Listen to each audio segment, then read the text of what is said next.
Doctor గారు, చాలా మందిలో యాసిడ్ రిఫ్లెక్షన్ ప్రాబ్లం ఉంటుంది కదా, ఇది దేనివల్ల వస్తుంది అసలు? మామూలుగా మనకి ఫుడ్ థ్రోట్లో ఉండి స్టమక్కి మధ్యలో కనెక్ట్ చేసేది ట్యూబ్ ఒకటి ఉంటుందండి, ఇసోఫేగస్ అంటాం. సో ఆ ఇసోఫేగస్కి స్టమక్కి కనెక్ట్ చేసేది ఒక చిన్న వాల్వ్, అంటే డోర్ లాగా ఉంటుంది. దాన్ని లోవర్ ఇసోఫేజియల్ స్పింక్టర్ అంటాం. సో కొంతమందిలో ఆ లోవర్ ఇసోఫేజియల్ స్పింక్టర్ అనేది సరిగా పనిచేయదు. అది మామూలుగా స్టమక్లో ఫుడ్ ఉన్నప్పుడు ఓపెన్ అవ్వద్దు, కానీ అదేమైనా లీకీగా అయిపోయి ఓపెన్ అయిపోయింది అనుకోండి, ఆ స్టమక్లో ఉన్న ఫుడ్ అంతా పైకి రిఫ్లెక్స్ అయిపోతుంది. దాంతో చెస్ట్ పెయిన్ లాగా ఫీల్ అవుతారు కొంతమంది, లేదంటే ఇండైజెషన్గా కడుపు ఉబ్బటం కానీ కడుపు డైజెస్ట్ అవ్వనట్టు ఇట్లాంటి సిమ్టమ్స్ ఫీల్ అవుతూ ఉంటారు. సో ఎక్కువ అలాగే ఇంకో ప్రాబ్లం కూడా ఉంటుందండి, హైటస్ హెర్నియా అంటాం. అంటే సాధారణంగా వాళ్ళకి ఆ లోవర్ ఇసోఫేజియల్ స్పింక్టర్ అనేది బాగా లూజ్గా ఉండి కూడా ఆ ప్రాబ్లం ఉంటుంది. ఆల్కహాల్ ఎక్కువ తీసుకునే వాళ్ళల్లో కూడా ఈ ప్రాబ్లం చూస్తూ ఉంటాం. ఒబేసిటీ, బరువు ఎక్కువ ఉన్న వాళ్ళు, అలాగే థైరాయిడ్ ఉన్న వాళ్ళల్లో కూడా కొంచెం ఇది ప్రాబ్లం చూస్తూ ఉంటాం. సో వీళ్ళల్లో ఎక్కువ కామన్గా గ్యాస్ట్రోఎసోఫేజియల్ రిఫ్లెక్స్ డిసీజ్ అంటాం. అంటే స్టమక్లో ఉన్న యాసిడ్ పైకి రిఫ్లెక్స్ అవ్వడం. కొన్నిసార్లు విటమిన్ డి తక్కువ ఉన్నా కూడా ఇలాంటి ప్రాబ్లమ్స్ చూస్తూ ఉంటాం. ఇంకోటి, స్టమక్లో యాసిడ్ ఉంటుంది, దానికి ఒక pH లెవెల్ అనేది ఉంటుంది, 1 to 3 మధ్యలో ఉంటుంది సాధారణంగా.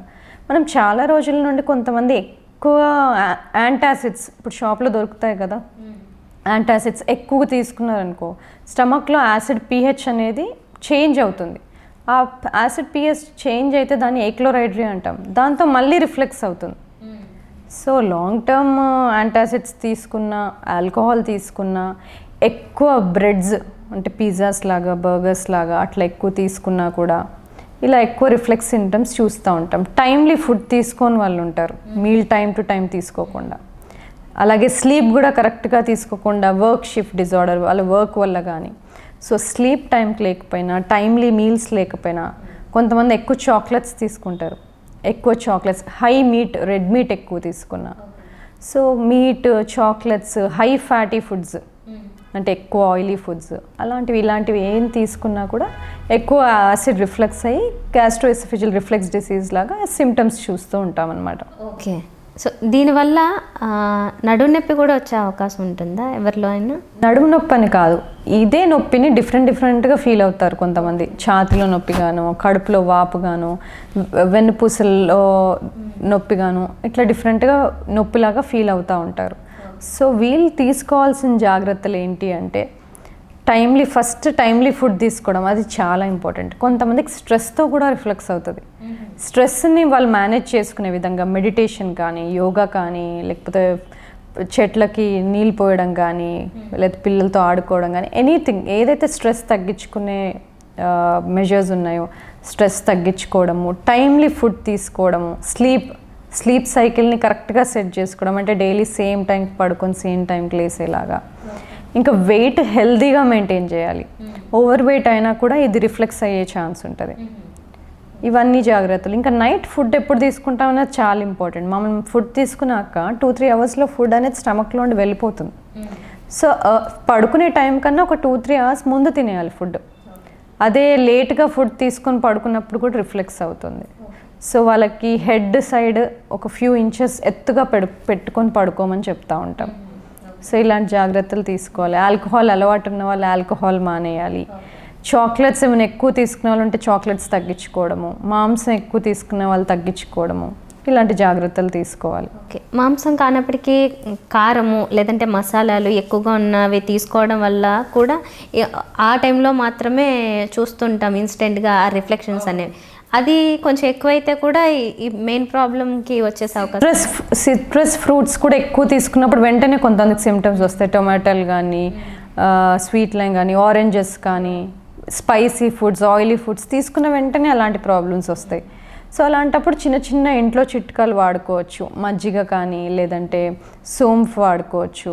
అల్లం తీసుకున్నా కూడా వాళ్ళకి తగ్గుతుంది. ఇలాంటి ఇంట్లో వస్తువులు తీసుకొని కొంచెం ఇమీడియట్ రిలీఫ్ వచ్చేలాగా వాడుకోవచ్చు. కానీ జనరల్గా అది ఎక్కువ లాంగ్ టర్మ్ అవుతుంది అంటే కనుక డాక్టర్ని కన్సల్ట్ అవ్వాలి. యూజువల్గా వాళ్ళకి డిఫరెంట్ సిరప్స్, ట్యాబ్లెట్స్ ఉంటాయి. జనరల్గా ప్రోటాన్ పంప్ ఇన్హిబిటర్ అనే ట్యాబ్లెట్ పెడతా ఉంటారు. మీరు సాధారణంగా వింటూ ఉంటారు కదా, ప్యాంటోప్రసోల్, రాబిప్రసోల్ అని.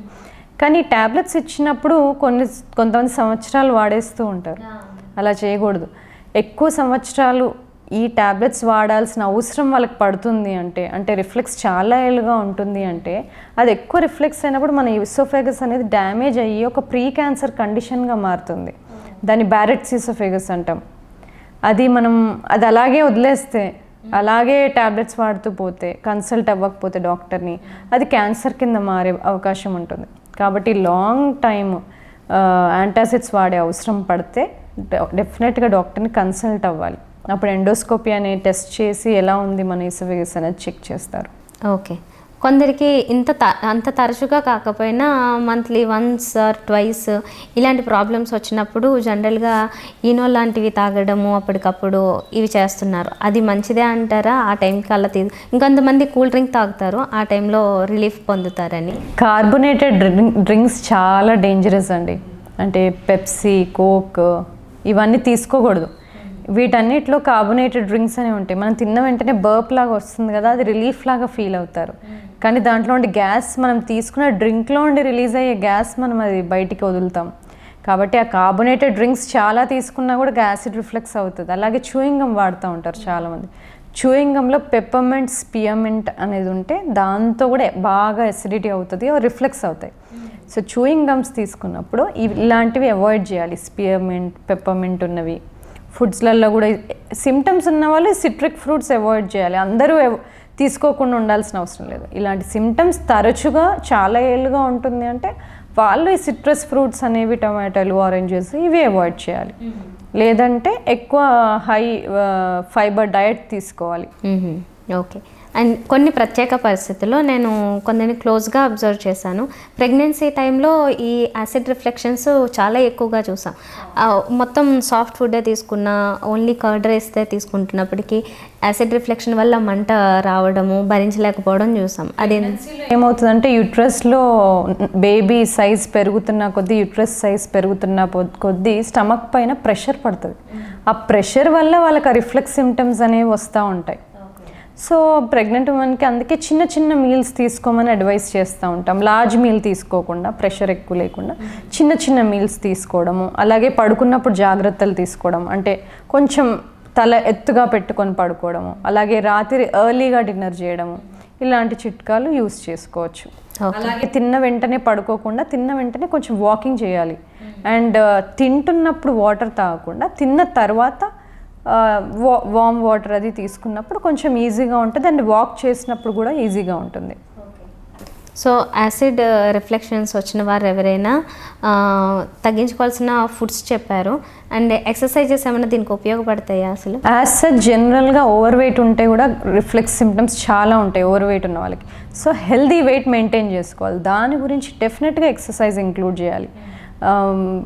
జనరల్లీ ఎవ్రీ వీక్ కనీసం 5 రోజులు ఎవ్రీడే అరగంట చొప్పున ఎక్సర్సైజ్ చేయాలి. అది బ్రిస్క్ వాకింగ్ ఉండొచ్చు, యోగా ఉండొచ్చు, ఏరోబిక్ ఎక్సర్సైజ్ ఉండొచ్చు, ఏదైనా స్పోర్ట్ ఉండొచ్చు. డెఫినెట్గా ఎక్సర్సైజ్ చేయాలండి. అండ్ ప్రాసెస్డ్ ఫుడ్స్ అంటే బేకరీ స్టఫ్, ఎక్కువ బేక్ చేసిన ఫుడ్స్, వీటితో కూడా రిఫ్లెక్సెస్ అవుతాయి. బ్రెడ్స్, పిజ్జాస్ ఇవన్నీ అవాయిడ్ చేయాలి. షుగర్స్ అవాయిడ్ చేయాలి. చాక్లెట్స్, మీట్, ఈ ప్రాబ్లం ఉన్న వాళ్ళు ఇలాంటివన్నీ అవాయిడ్ చేయాలి.